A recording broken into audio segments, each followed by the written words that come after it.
জনাইছোঁ এটা খুব গুৰুত্বপূৰ্ণ খবৰ যে অসমত হ'ব লগা যি ভোটাৰ তালিকাৰ বিশেষ সংশোধনী 2026 সেইটো কেনেকৈ হ'ব, কেতিয়ালৈকে চলিব আৰু ঘৰে ঘৰে যি ভেৰিফিকেশ্যন হ'ব সেইটো কেতিয়াৰ পৰা কেতিয়ালৈকে চলিব আৰু যাৰ আপত্তি থাকিব তেওঁলোকে কেনেকৈ আপত্তি কৰিব, সবিশেষ মোৰ এইটো ভিডিঅ'ত জনাম। তো আপোনালোকে শেষলৈকে ভিডিঅ'টো ভালকৈ চাই যাব।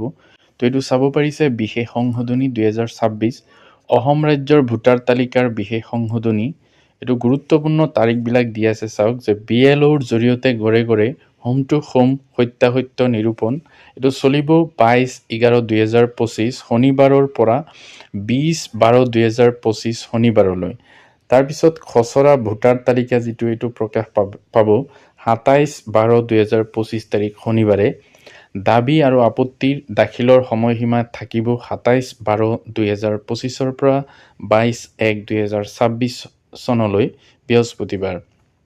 আৰু বিশেষ প্ৰচাৰৰ দিন থাকিব 3 তাৰিখ, 4 তাৰিখ, 4 জানুৱাৰী 2026, 10 জানুৱাৰী 2026 আৰু 11/1/2026। সেইকেইদিনা হয়তো এইকেইটা প্ৰচাৰ হ'ব যে কেনেকৈ আপত্তি দাখিল কৰিব পাৰিব। তাৰপিছত আছে ভোটাৰ তালিকাৰ চূড়ান্ত প্ৰকাশ পাব 10/2/2026 তাৰিখ মঙলবাৰ। আৰু দাবী আৰু আপত্তিবিলাক কেনেকৈ নিষ্পত্তি কৰিব চাই লওক।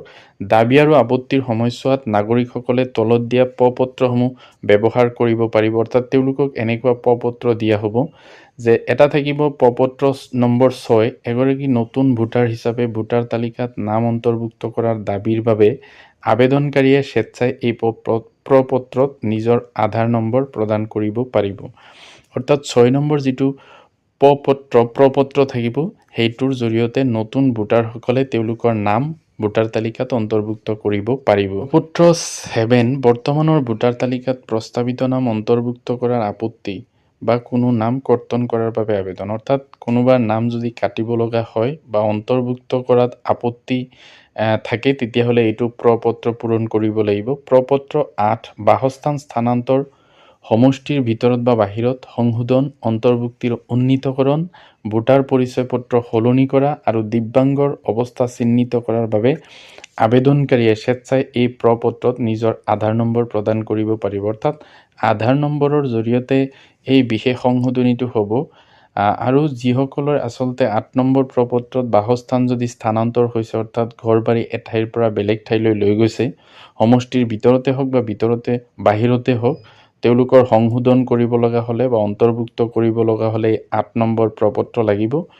আৰু ভোটাৰ পৰিচয় পত্ৰ যদি সলনি কৰিব লগা হয় বা দিব্যাংগসকল যদি তেওঁলোকৰো ঠাই স্থানান্তৰ কৰে তেতিয়াহ'লে এইটো প্ৰ-পত্ৰ পূৰণ কৰিব লাগিব।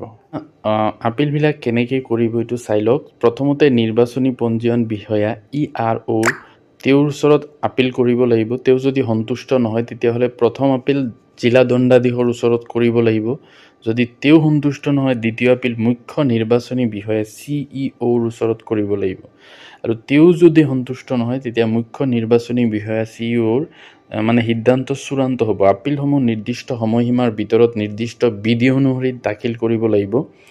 তলত কি লিখিছে চাই ল'ব যে সকলো যোগ্য নাগৰিকক ঘৰে ঘৰে পুনৰীক্ষণৰ সময়ত বুথ পৰ্যায়ৰ বিষয়াকে ধৰি সমগ্ৰ নিৰ্বাচনী ব্যৱস্থাটোৰ লগত সহযোগিতা আগবঢ়াবলৈ আৰু এখন শুদ্ধ ভোটাৰ তালিকা নিশ্চিত কৰিবলৈ নিৰ্দিষ্ট সময়সীমাৰ ভিতৰত দাবী ওজৰ আপত্তি দাখিল কৰিবলৈ অনুৰোধ জনোৱা হ'ল। অধিক তথ্যৰ বাবে এইটো ৱেবছাইট দিয়া আছে। অৰ্থাৎ যিসকলৰ কিবা আপত্তি থাকিব তেওঁলোকে ইয়াতে যিটো টাইমলাইন দিয়া আছে এইখিনি সময়ৰ ভিতৰত কৰিব লাগিব। এইখিনি সময় পাৰ হৈ গ'লে আৰু কৰিব নোৱাৰে। আৰু যেতিয়া BLO সকলে ঘৰে ঘৰে যাব তেতিয়া যাতে সকলোৱে সহযোগ কৰে এখন শুদ্ধ ভোটাৰ তালিকা প্ৰস্তুত কৰাৰ ক্ষেত্ৰত, সেইকাৰণে অনুৰোধ জনাইছে। তো এইটোৱে আছিলে গুৰুত্বপূৰ্ণ খবৰ। Thank U.